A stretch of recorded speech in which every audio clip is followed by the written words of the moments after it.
back with New York Times bestselling author Marianne Williamson, and now we're joined by another spiritual teacher who brought Marianne back to Houston for a special event this evening. Please welcome the Senior Minister from Unity of Houston, Reverend Howard Caesar. Good morning.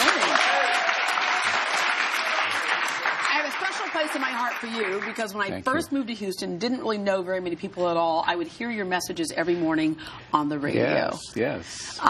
When you say unity, unity is a different type. It's not kind of the stereotypical or average church. What is the foundation of unity? Well, unity means oneness. And so we're really about, oneness with the divine, oneness with ourselves, oneness with humanity, oneness with nature, oneness with all life.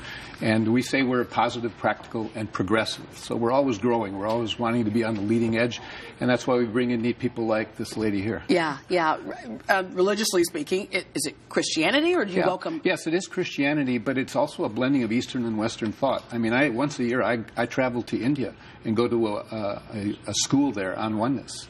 And so we recognize that there are universal teachings that have come from many sources. And so there's no reason not to integrate that into the message of Jesus Christ as well. Right. Yeah. I feel like we're finding that, and we saw this over the last couple of years with some of the movies that came out based on biblical stories and what we're seeing in some of the television programming and the whole bit, that people seem to be searching and coming back to the foundation. Or is it that we ever left that foundation? I don't know how to answer that. I think that people are searching. They've always been searching, and like I like to say, life is meant to be good, and on some level, every person knows there's something more. Yeah. And so part of life is searching for finding that, but also it's really about finding yourself. And once you find yourself and settle into that, we have so many ideas and concepts that stand in the way, and a lot of life is clearing and unlearning so we can get back to who we are. And Marianne, do you find that so many of us, it's like when life is good, we don't have time for all that, but when we have challenges, and I always say your struggle is your strength. Well, once you've had enough challenges and times are good again, you don't forget what happened when you were bad. But I think that something Howard said about universal teachings is extremely important today. I think there are universal spiritual themes at the heart of all the great religious teachings, as Howard was saying. And that's so important today at a time when religion divides us. And I think that all the religions emerge from the mind of God. They are separate means, but they are meant to be the same end. And now religion separates us, but spirituality unites us. Right. So I think the more that people are looking into the real mystical, spiritual roots at the heart of their own religious teaching, they're finding the universal spiritual themes that unite them with people of other religions. And that's so important today, particularly. Several words you said there, though, kind of scare people. They think New Age, they think mystical, they think it's like we get caught up into these words that we're told we're supposed to stay away from. Yeah. Well, mystical, I think, is just simply experiences that another has had that others have not. And it's very hard to convey and communicate in words an experience. You have to have the experience. And so I think that's the realm of the mystical to a degree. Yeah. You say there are three important universal teachings.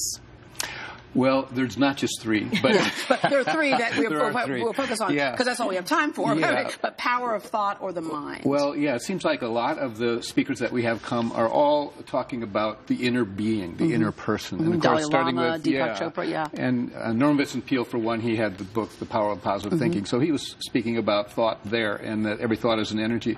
But now it's really the idea of consciousness. It's a consciousness movement, and really it has to do with all your thoughts, ideas, beliefs, opinions, perspectives, and just upgrading them so that, some are life-giving and some are life-depleting. And so one has to stand at the door of their mind, become a master, and begin to manage those energies that are moving through us. And that's part of life and growth. Change, growth, transformation, discovering your true self. Yeah, it's all about that. Never stop changing, never stop being invested in being curious, being about transformation. Life is not a destination; it's a journey, and it's learning all along the way. And I've come in my own growth is to figure that we always are afraid of making a wrong decision, and I really don't think there's such thing as a wrong decision, only because if you get to the other side, you learn from it. It's something you experience, and you're right. You said it earlier. It's like once you've been down there enough, I've made some wrong decisions. That you truly learn from it, and that's what life is about. That's right. Not about having this set plan and you don't get off course at all. Yeah, it's so important that people not get lost in their yesterdays. because everyone's made mistakes, right. And life is going to be about making mistakes. You just have to understand that. The universe is self-correcting. It's like a GPS in your car. If you make the wrong turn, the GPS will recalibrate your route. And the universe works like that, as the handwriting of the divine. You know, the word disciple and discipline come from the same root. A discipleship really means as we are obedient to the voice for love within us, we become disciplined in our thinking. And when Howard was talking about the power of thought, all thought creates form on some level. And every thought has an effect. Every thought is a cause with an effect. So ultimately the decision whether to have an open-hearted thought or a defensive, angry, loveless thought is a very, very important decision right there. And so if we make that fundamental decision for love, then the smaller decisions flow automatically in the right direction. I'm going to end with this because I've been wondering. I know you've done a lot of things with Oprah. Did she ask about me? If she knew you, she would have. She knows me. That's why I was asking. No, she must have known that I knew you. That's all. But anyway, thank you very much. She likes you, Deborah. You've got the stuff.